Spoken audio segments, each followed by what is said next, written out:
Hey everyone, and welcome back to our Stallion by Starlight readings. Today we're going to read Chapter 8.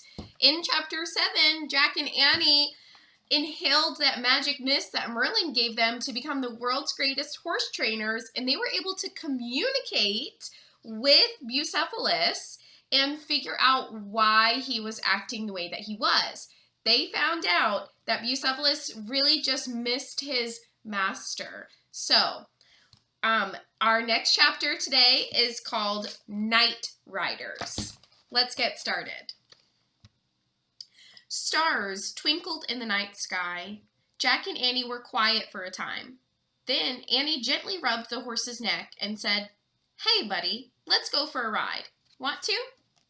The stallion stood very still for a moment. Jack wondered if the horse understood, but then he raised his head. "Yes." "Great. You go first," Annie said to Jack. Jack grabbed a handful of the horse's mane. Buddy didn't move. He didn't snort or balk. Jack took a couple of short steps and pushed off the ground. As if he had springs on his feet, he gracefully vaulted onto the horse's back. Jack reached out his hand. Annie took it. Then, as smoothly as a gymnast, she pushed off the ground and leapt onto the horse's back behind Jack. Jack and Annie settled comfortably into place, balancing themselves. Jack felt as if he'd lived on the back of a stallion all his life. He grabbed Buddy's mane again and held on tightly. He gripped with his legs and leaned forward and whispered, "Let's go." The stallion stamped the ground. Then he started walking slowly forward. Jack and Annie moved in perfect rhythm with his step. When they came to the gate of the riding ring, Jack pushed it open with his foot. The stallion pranced out of the ring. Soon his hooves were crunching lightly over the pebble path leading down to the square. The town was quiet under a blanket of stars. Market stalls had shut down for the night. Merchants, craftsmen, and shoppers had gone home. When the stallion reached the square, a warm wind urged him forward.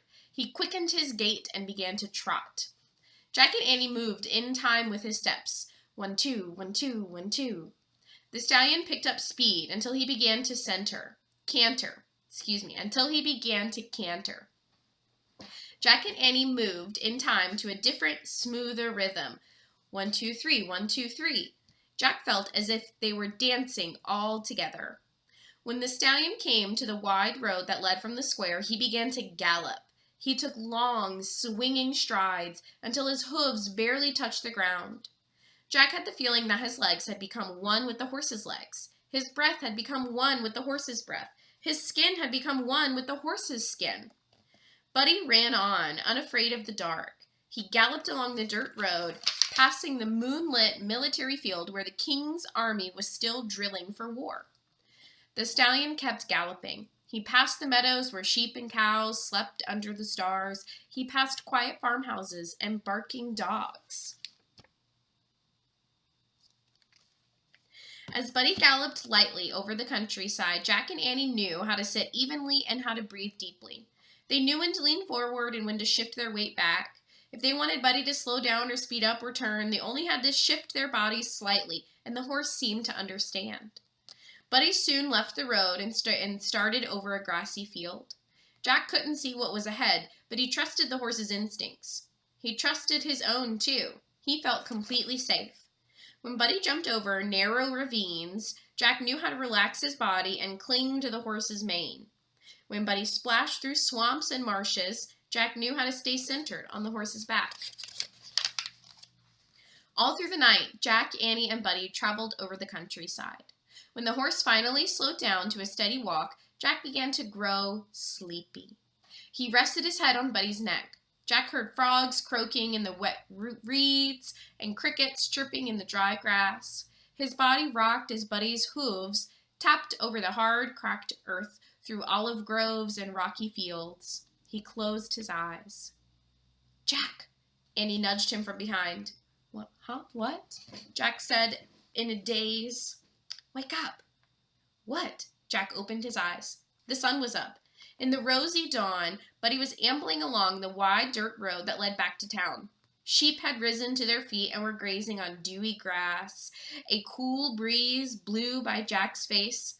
It smelled of open fields and damp, woolly lambs. "Guess what?" said Annie. Our hour was up a long time ago. What do you mean? Said Jack, sitting up straight. The magic hour when we were great horse trainers, said Annie. What about it? Said Jack. It ended. For a long time, we've been riding Buddy just as ourselves. Really? Said Jack. The magic ended? Don't worry, said Annie. Buddy doesn't mind riders now. We helped him understand that we're his friends, and it's okay to let other people ride him. He's not waiting for his master anymore. Oh, wow, Jack said softly. He stroked Buddy's neck. Thank you for the great ride. The stallion whinnied and kept trotting. Soon he trotted past the military field again, where the king's soldiers were still marching. Remind me never to join the Macedonian army, said Jack. Annie laughed. We'd better get Buddy back to the barn before anyone wakes up. Okay, then we'll figure out what to do next, said Jack. About helping Alexander and stuff. And we have to learn a truth about greatness from him too, said Annie. Remember our mission? She held out her hand, reminding Jack about the ring of truth. Right, said Jack. He'd almost forgotten. Keep checking that ring to see if it's glowing. I am, said Annie. Don't worry. The stallion gathered speed and cantered up the road towards the market square. By now the sellers were setting out their fish and fruits and vegetables. Jack looked up at the hilltop. King Philip's white mansion caught the fiery light of the rising sun. We need to take you back to your stall now, Buddy, he said.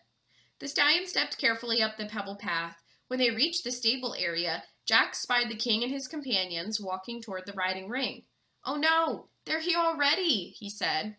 Then let's take Buddy through the stable's back entrance, said Annie. Hurry. Good idea, said Jack. He shifted his weight. Turn, Buddy, go right.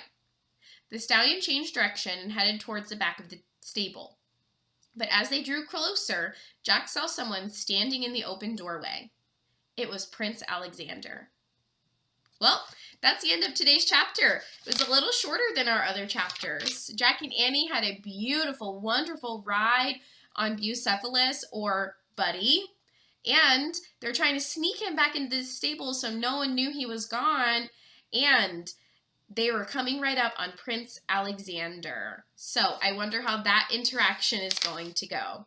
I guess you'll have to check back on Monday to see chapter 9 called The Truth. Thanks for joining me, and I'll see you next time. Bye!